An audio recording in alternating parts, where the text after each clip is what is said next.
Welcome to Inspiration and Transformation from the Banks of the Ganga with Sadhvi Bhagawati Saraswati, an American sannyasi living at the Parmarth Niketan ashram in Rishikesh, India.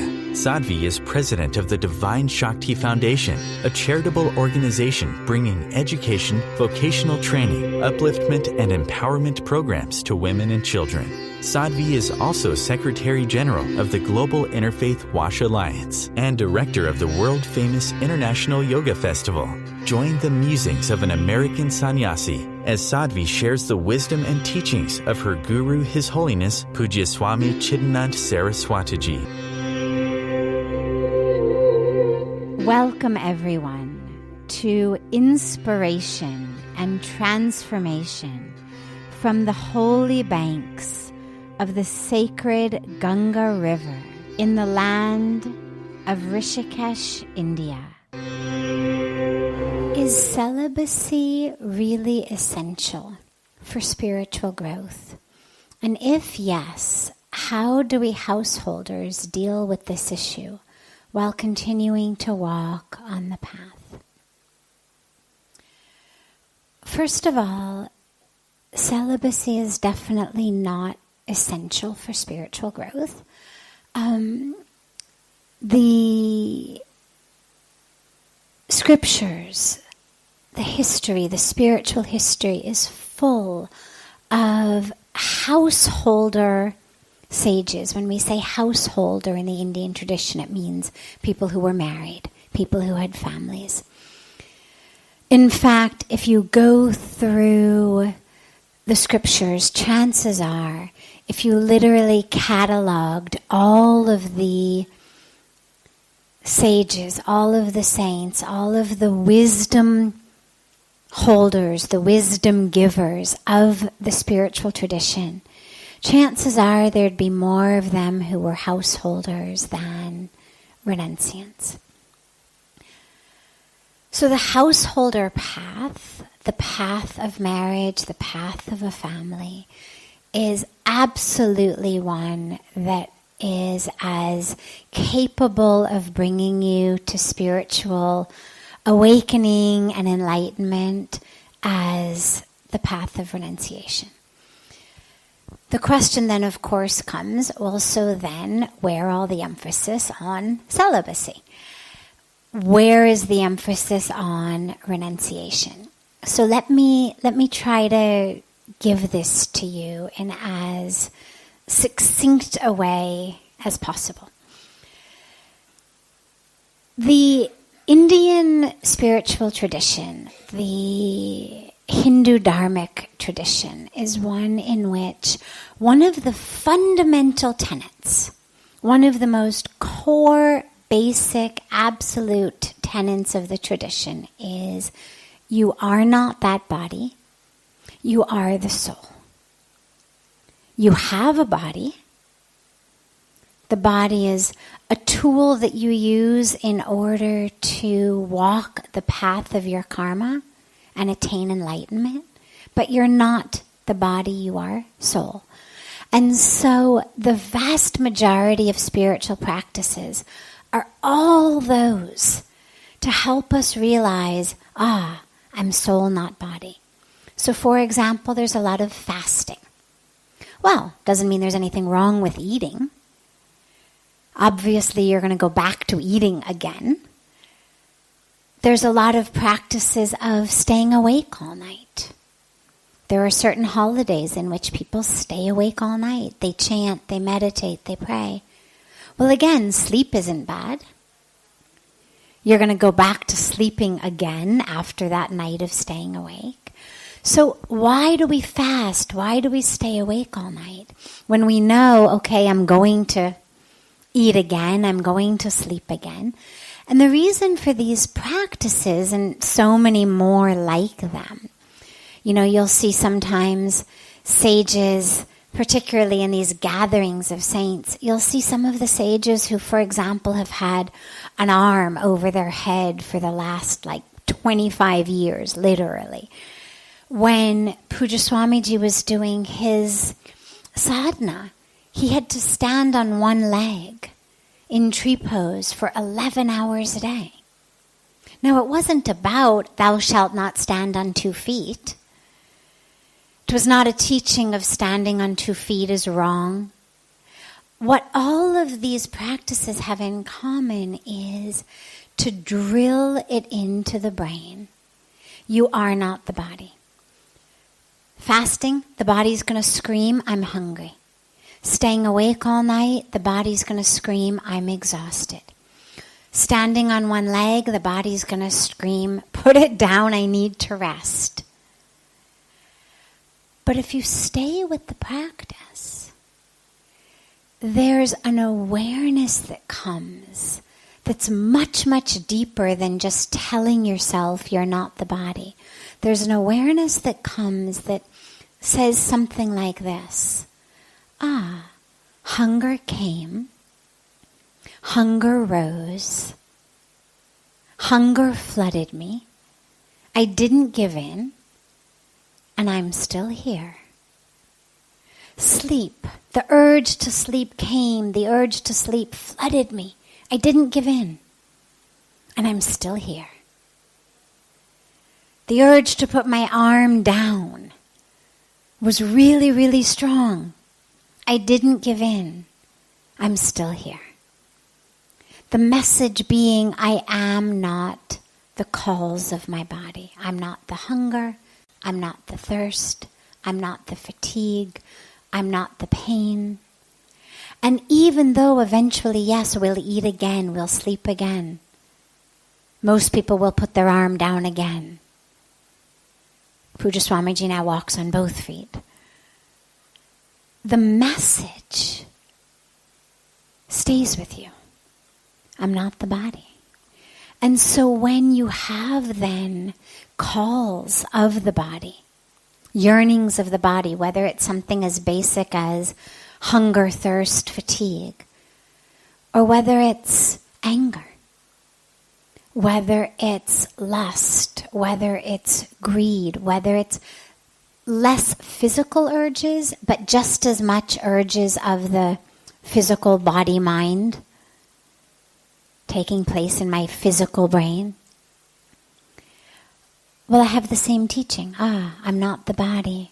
I'm not the desires. I'm not the senses. I'm soul.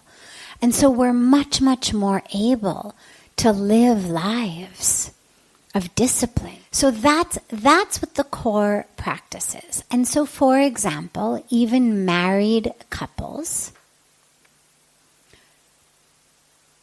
when they come on sacred pilgrimage, they tend to abstain from sex. The ashram, even though we have lots of married couples who come and stay, way more married couples than renunciants who come and stay here, nonetheless, in the rooms, you're going to find 2 single beds. Now, there's no law that says, thou shalt not have sex with your husband or wife, but the point being that to most people, internally is the sense of, we're on a sacred pilgrimage. We're in a holy place. We're here to meditate. We're here to do puja. So let us refrain or abstain. Not that sex is wrong or bad, but just that periodic abstinence strengthens the awareness that I am soul, not body. Otherwise, the way that most of us live is, oh my God, I'm hungry, I have to eat.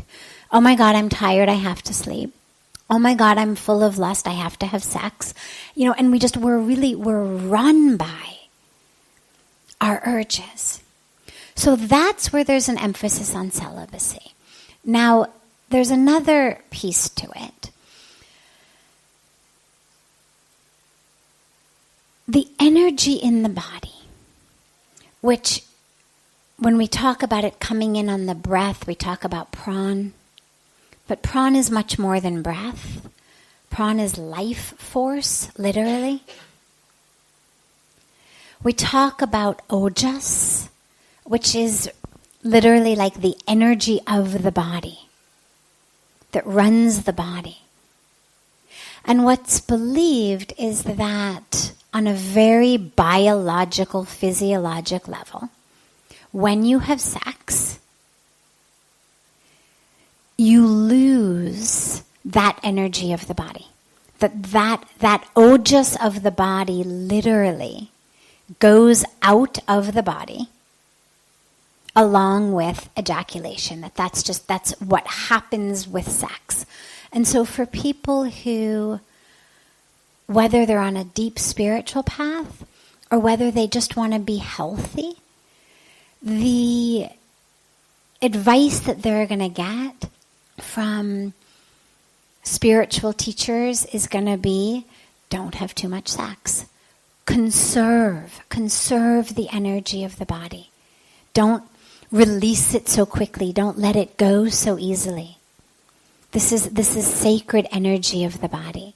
And they say that that's the reason that the saints, the renunciants, the ones who are entirely celibate, that their skin shines and their eyes glisten, that energy of the body that they've conserved is what brings the light and the glow to them. So even with couples who are married, if they come to a religious leader and they say, let's say they're married, they're monogamous, it's a very good marriage, even a spiritual marriage. Nonetheless, if they came to a spiritual teacher and they said, God, we just love to have sex. We have sex all day long. We have sex on the dining room table. We have sex in the bathtub. We have sex in the front lawn. That spiritual teacher is going to say, sorry, we've gone above PG, is going to say, don't do that. Even though they're married. Even though they're married, even though within the confines of a monogamous marriage, obviously having sex is fine. Nonetheless, it goes against the whole reason, according to the religious tradition, the whole reason we're here, which is to transcend the calls of the body. And so once you've had children, once you've fulfilled that obligation of your householder days, it's then seen as time to move away from that. The saint or the sage is going to say, slow down. Don't give in to all the urges. Go beyond that. Go higher than that. And so no celibacy isn't required. And yet the emphasis on sexual restraint, even if you look at the yamas and the niyamas that Patanjali gave of yoga, right up there with non-violence and truthfulness and non-stealing and non-hoarding, right there is brahmacharya.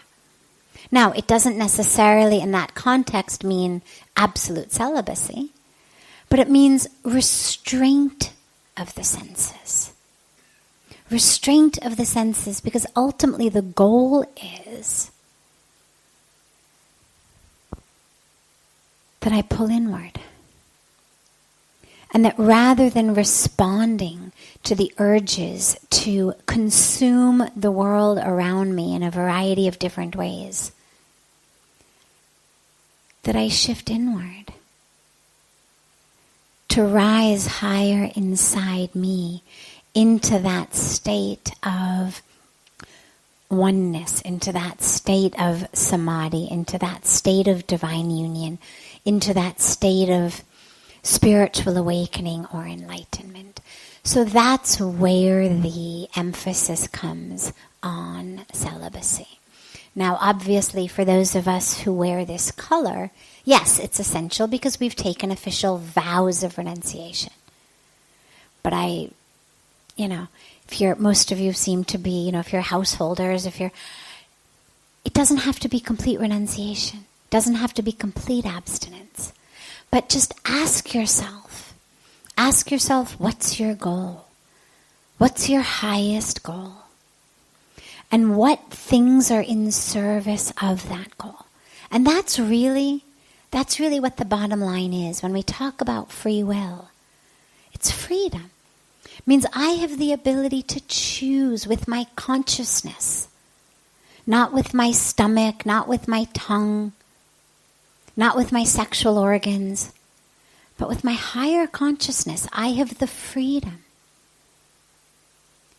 to make choices in my life that are going to take me closer and closer to freedom, that are going to take me closer and closer to where I want to go spiritually, rather than just be like, the pinball or the ping pong ball that, gets hit back and forth or bounced around.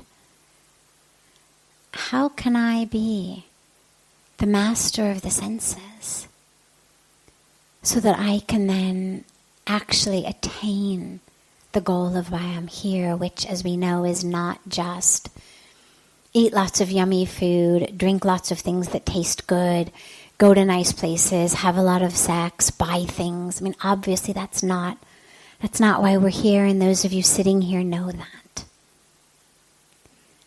So the sexual restraint is just another aspect of that path.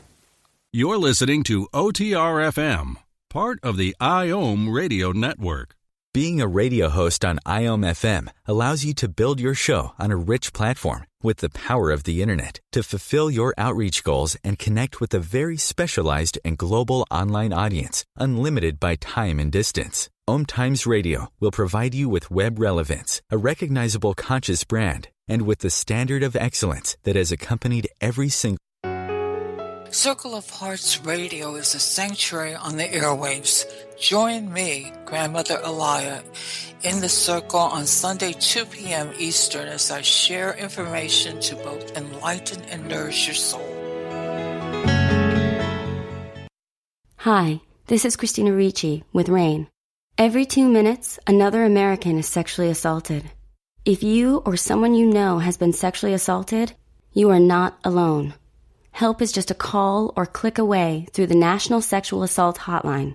Please call 1-800-656-HOPE, that's HOPE, or visit RAIN.org, that's RAINN.org. Brought to you by RAIN and this station. Welcome back to Inspiration and Transformation. I'm so glad to have you all back here with me. Following up on last night's question about celibacy and spirituality. So why do we even have bodies? I had shared how the teaching and the path is really one focused on going beyond the body, transcending the calls of the body. So now we come to, why do we even have bodies? A couple of reasons. The first is that if we accept the basic premise, which is that we are soul, we are divine, we are part of that wholeness, that oneness, that fullness, that infinite nature. If we're part of that, our purpose in life is to return to that awareness. And all of that which we do, all of our spiritual practice, all of the fruits of karma that's given to us, all of the way that we respond to the fruits of the karma that we get, is all in the service of remembering who we are. So that's the basic premise of the spiritual teaching. For that, as ironic as it seems, the body is actually necessary. And it's necessary because as I delve into a path of whether it's meditation, whether it's introspection, we spoke about this last night, whether it's self-study, whatever I'm doing on my path, I'm actually doing it with my body. It's only this physical brain/mind, I'm not going to distinguish between them here, that actually enables me to sit down and meditate. It's the physical brain/mind that chants my mantra. It's the physical brain/mind that is able to connect with my breath. When we speak about being aware, being mindful, witnessing, well, what part of us witnesses? Consciousness without a brain-mind can't witness. Consciousness without that physical aspect just is. It just is. It's not seeing anything, it's not noticing anything, it's not witnessing anything, it's not unfolding, it's not expanding, it just is. So consciousness exists without the body. Consciousness does not require my body. But if I'm going to use my consciousness to get closer to the truth of who I am, if I'm going to use my consciousness consciously to expand, whether we say enlightenment, whether we say spiritual awakening, whether we say moksha, whether we say nirvana, whatever term we use, I have to consciously use my consciousness. I have to consciously use my awareness. I have to consciously use my mindfulness. That entire interaction requires my brain. If I were brain dead, I couldn't do that. My academic background is neurology, and so I love all of the studies that show us how through a simple car accident or a stroke or an illness or an injury that impacts somebody's physical brain, suddenly you get incredible, drastic changes in the personality of the person. Literally, it seems who they are has changed. It's not just usually a matter of simple things as issues of movement or issues of sight or issues of memory. You get frequently these what seem to be shifts in consciousness, shifts in awareness. That's where it sits, the physical brain. I know this, it sounds very, very material. But this is where the beautiful interaction happens. We're not either physical or spiritual. It's not about body or soul. It's both. I am soul, but I have a body. And the purpose of the body is not just how quickly and easily and fully can I forget that I have one, or can I ignore it, or can I harm it. You know, interestingly, the Buddha, when he went on his path of awakening, before he sat under the Bodhi tree, before he did his meditation, went through a period of this real harm to the body. The austerities that are done in the name of religion or spiritual awakening. Extreme. Whether it's extreme fasting, whether it's extreme staying awake, whether it's extreme deprivation. And he realized this isn't the way. This too is extreme. And when he finally was enlightened and finally gave his teachings, there's a lot of emphasis on the middle path. So the body is not something that we have simply to ignore. It's not something we have simply to flagellate. It's not something we have simply to figure out how can I pretend I don't have it. the body serves a very important role, which is through this body, we are actually able to attain enlightenment. This is why the human birth is seen as the highest birth. It's ironic also in a way, because you look at animals and they actually seem to be so much higher than we are in so many ways. I mean, animals only harm each other for food or for protection.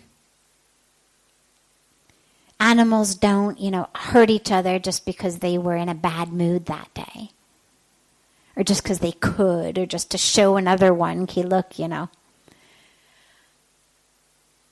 We're the only ones who, for reasons other than food or physical survival, immediate survival, actually harm others and harm ourselves. So paradoxically, many, many animal species actually seem much more evolved than humans. But the one very, very important distinction, and the reason that a human birth is seen as the highest, is we believe that we are the only species that's able to look at itself. So the animal, even though it may be living its animal life with lots of animal integrity and peacefulness and doing the right thing, it's not able to witness that in itself. It's believed that humans are the only one whose consciousness enables them to actually be watching themselves and aware of themselves and conscious of themselves at the same time. And that's what's required for the spiritual path. Because if I'm just living, then I'm not going to have the part of me that's witnessing this, that's watching this, that knows that I'm not the role, that understands that I'm the one wearing the costume, wearing the mask, saying the lines, but I'm not that role. Yes, I may have the body of white American middle-aged female, but that's not who I am. It's just the costume I have at this particular moment, this particular intersection of time and space. It's the role, it's the costume, it's the mask. But if there weren't a part of me that was able to witness that, if there weren't a part of me that were able to sit in meditation and not be the role, I would never know that.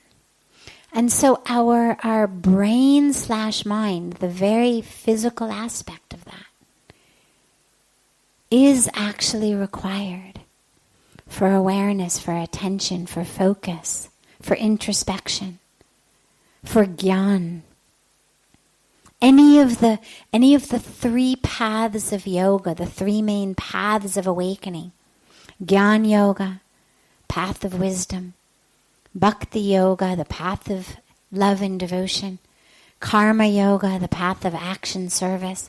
So these are the three paths that are given to us as the main ways to connect with God, to have enlightenment, to be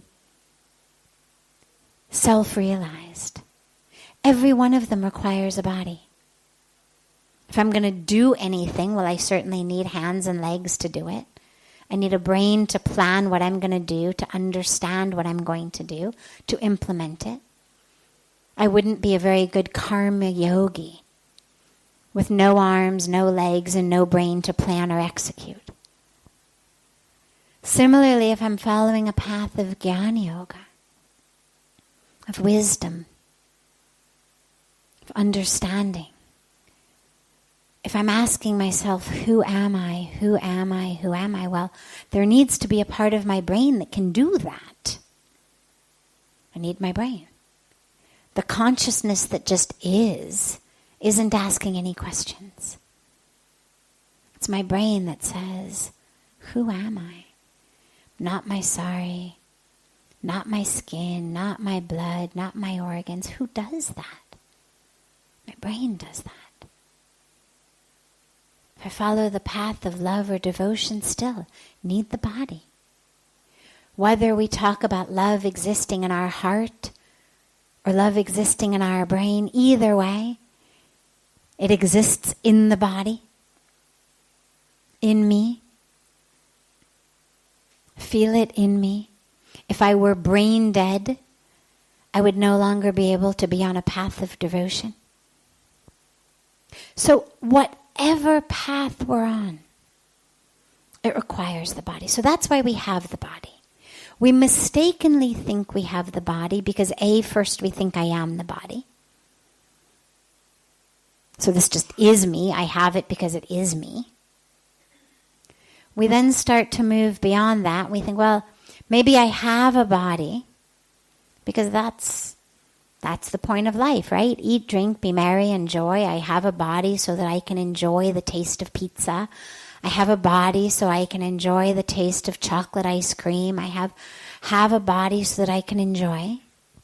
Well, on the one hand, actually, there's a part of that that's true. I have a deep, deep faith in the divine and there being a purpose of everything. And I believe that God has given us the ability to enjoy, not just so we can throw it away. I believe that God has made sunsets so beautiful and given us eyes with which we can see them and appreciate them, because we're supposed to see them and appreciate them. I believe that she's made flowers smell so beautiful and given us noses that are able to smell the fragrance simply because we are supposed to smell the fragrance. So yes, on the one hand, that philosophy is right, that we have the ability to see, to smell, to taste, to touch, to hear. Because the world that has been created is extraordinary. We've got an entire scripture dedicated to the power of sound, the Samved. Well, clearly, we need to be able to hear for sound to impact us. If I have no ears,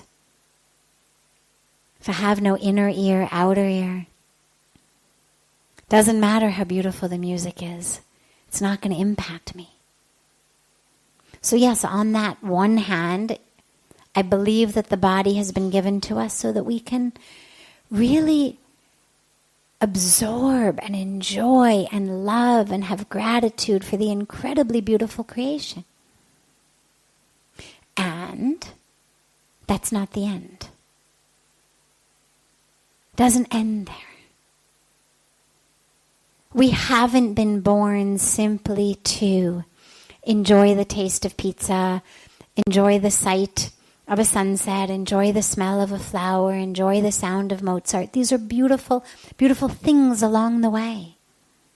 But that's not the highest purpose. The highest purpose is, of course, to use the faculties of the body-mind to realize that it's not you, and to connect with what is you, which is soul. But even to have that experience of oneness, of connection, I need to be conscious of my consciousness. I need to be able to be aware. And so even to experience the melting and the merging, I still need the brain. Because that's where my experience takes place. It's my organ, you can say, of experience. The nose would be our organ of smell. Well, the brain is our organ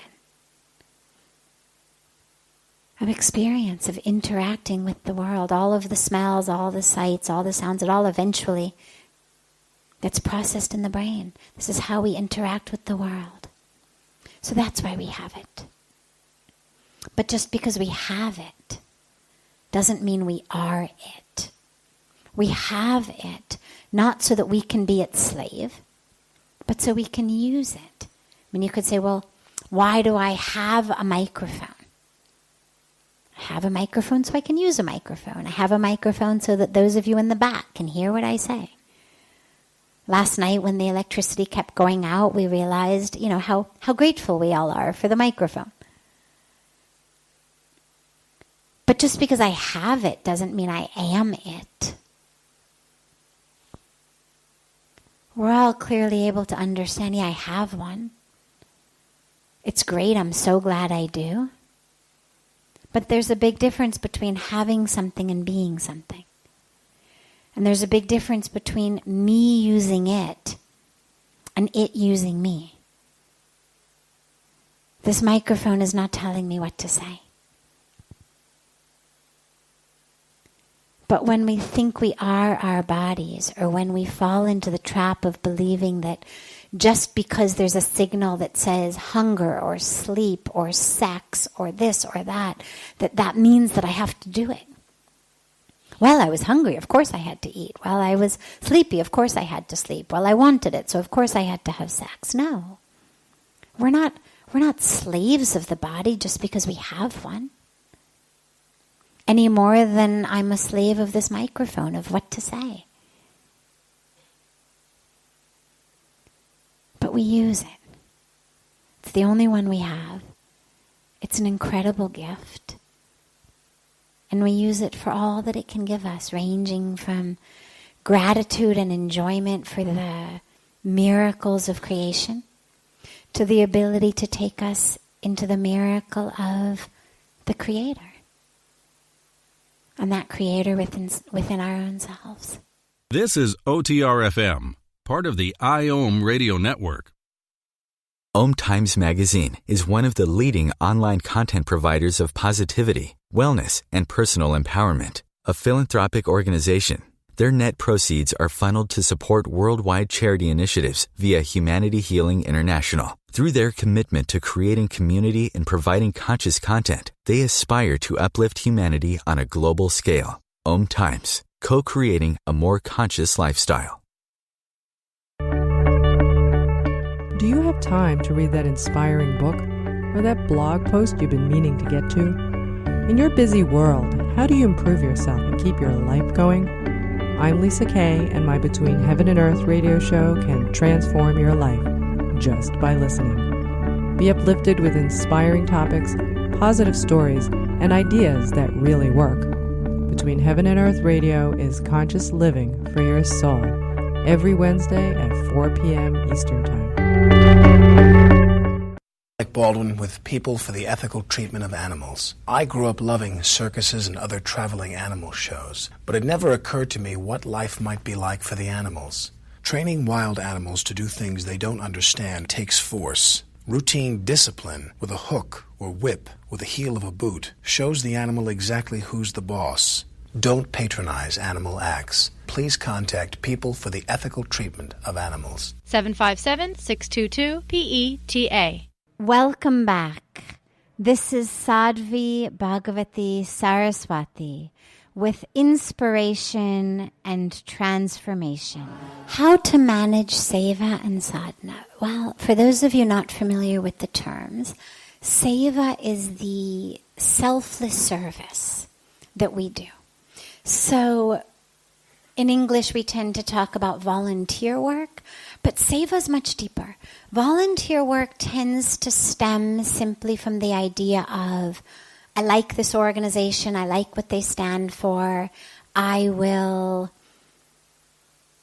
serve in their soup kitchen, or I will stuff their envelopes, or I will, design their website, or I'll do some service for them because I like the organization. Seva goes deeper. The jobs may still be exactly the same. You may be serving food, stuffing envelopes, designing websites, but the intention of the service is different. It's not just a matter of, I like this organization, I'll give them a few hours a week, or month, or day, but rather, through performing seva, I actually purify myself. And this is an inherent and crucial aspect of the spiritual path.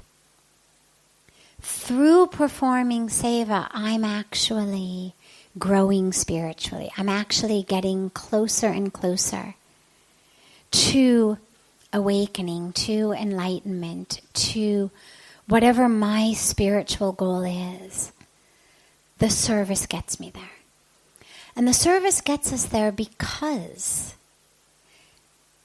in being a vehicle, in being a vessel, typically with a volunteer job, you tend to call in, you say, all right, what positions do you have available? I'd like to do this, or I'd like to do that, or I'd like to do this. Okay, sign me up for this one. With seva, it's much more a matter of, okay, I'm here. What needs to be done? And in doing that, it's really a relinquishing of all things ego. It's a relinquishing of all sense in my mind of here's what I should be doing. Here's what I think would be a better use of my skills and abilities. Here's what I think is more important. Here's how I think things should be done. It doesn't mean seva is a dictatorship. It doesn't mean that, here at least I know we always welcome suggestions. I don't know about other places. I would hope they do too. So it doesn't mean not to suggest, but it means compared to a job, you don't walk in and say, I'm applying for this volunteer position. I want to be your envelope stuffer, or I want to be your food server, or I want to be your web designer. Seva is, I want to serve. What to do? And some days it may be serving food, some days it may be stuffing envelopes, some days it may be designing websites, some days it may be 100 other things. But in being open to that, something very powerful happens within ourselves, which is we change. In allowing ourselves to be used, in handing over our skills, our abilities, our time, our energy to a higher purpose, we change. Because that's not how most of the world functions. That's not what we were raised with. And so it actually changes the wiring of your brain. It changes the wiring of your heart. It changes how you think. It changes how you live. Because if you try to bring the same way that you work in the world into seva, you're going to be miserable or you won't last very long. But if you can let go of the way that most of us work in the rest of the world, which is, here's how I think things should be. Here's what I want to do. Here's the way I want to do it. If you can let go of that, something very magical happens to you. A, you're going to be more of a benefit to whatever you're serving. But B, something very magical happens in you, which is space gets created. All of that ego actually suffocates us. It actually becomes a box that gets tighter and tighter and tighter and tighter. Because how I think things should be becomes thicker and thicker and more deeper and deeper, and eventually that starts to suffocate you. It literally, as you age, gets tighter and tighter and tighter and tighter. Which is why older people who aren't spiritual, who haven't done spiritual practice, tend to get really, really cranky. Those who have done spiritual practice are like angels on earth, and you just want to sit in their presence because they're windows to the divine. But those who haven't done their practice actually get much, much more cranky because it solidifies the ego that was manageable when they were young or in middle age. It crystallizes. And how we want things, how things should be, gets more and more fixed. So that's what Seva does for us. And that's the bridge into sadhana, because sadhana, of course, means spiritual practice. And there really is no place that Seva ends and sadhana begins, or sadhana ends and Seva begins. The Seva is spiritual practice. If you see sitting in your room meditating as Seva, as sadhana, and doing some work or some Seva as work, if you see that as work, then it means you haven't really opened yourself up to the full possibility of what Seva can be. You know, I remember Puja Swamiji one time, actually several times, but one time in particular I remember I was complaining about something. It was work-related, Seva-related, and I was complaining about something and grumbling about something, and he said, your meditation is not good enough. He said, go meditate more. Now, in retrospect, that's a really, really, really interesting instruction for someone who's complaining about the work. Go meditate more. The teaching was, if you're not able to serve selflessly, there's a problem with your meditation. Because what it means is that regardless of how long you're sitting for meditation, you're not having the experience of an opening of the self. You're not having the experience of a connection with the universe. You're not having the experience that would lead you into open-hearted service. You know, he always says Seva is a byproduct of sadhana. You meditate and then you serve. You know, the Buddha, after he got enlightened, he didn't keep sitting under the Bodhi tree. He got up and he went back to the villages to teach and to serve.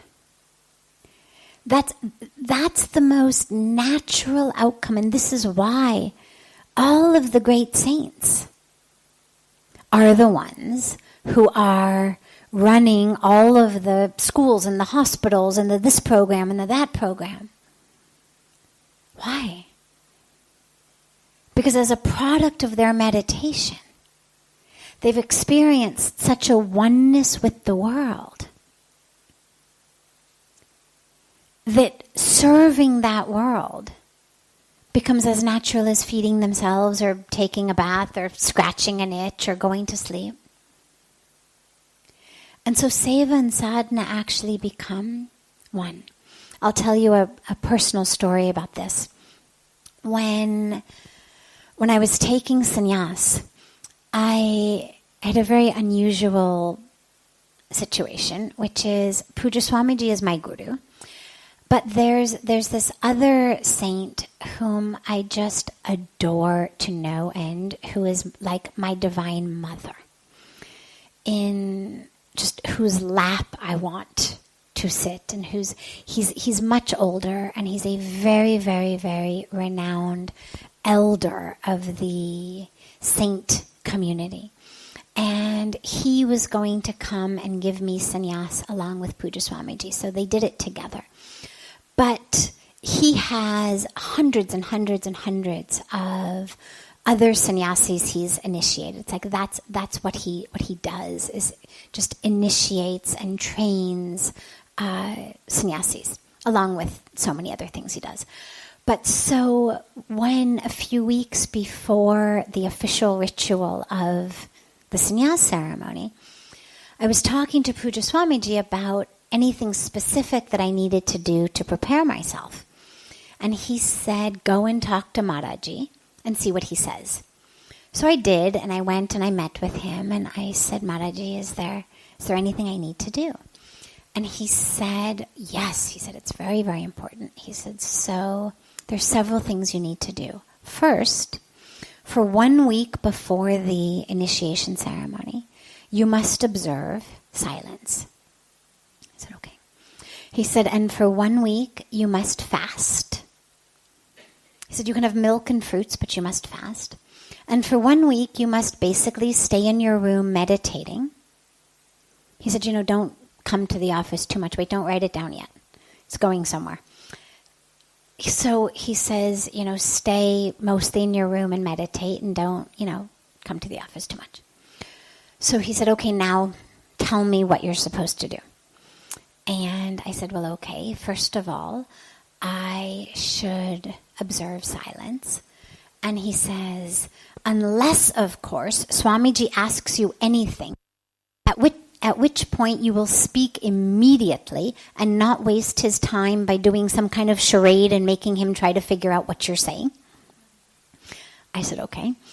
And I said, and I will stay in my room and mostly do my meditation and not come to the office very much. And he said, unless, of course, there is anything that must be done, at which point you will come immediately to your office and you will do it. And I said, okay. And I said, and I will fast.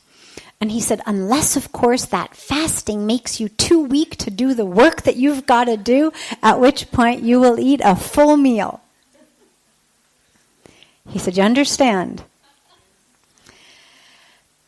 And I love that story because he is, of all of the saints I know, he is the most particular about not just spirit of the law, but letter of the law.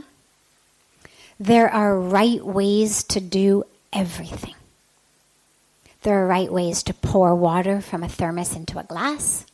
There are right ways to turn on a tap to wash your hands. There are right ways to do everything. He is very, very particular about all of the specifics, the niyams of the religious world, whether it's puja, whether it's daily life. And so I had expected that he was going to be the one who was going to be the most, rigid. And the teaching that he gave is so beautiful, which is, yes, here's in general what we say.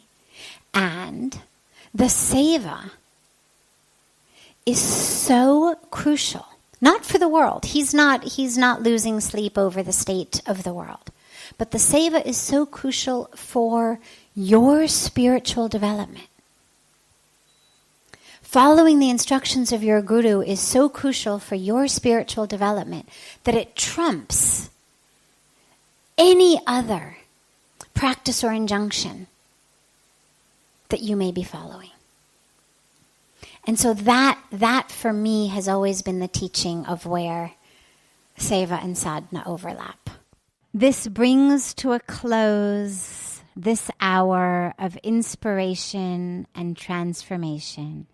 Thank you so much for joining me.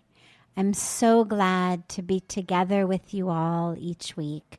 And I look forward to being together again next Thursday, same time, on OMTimes Radio.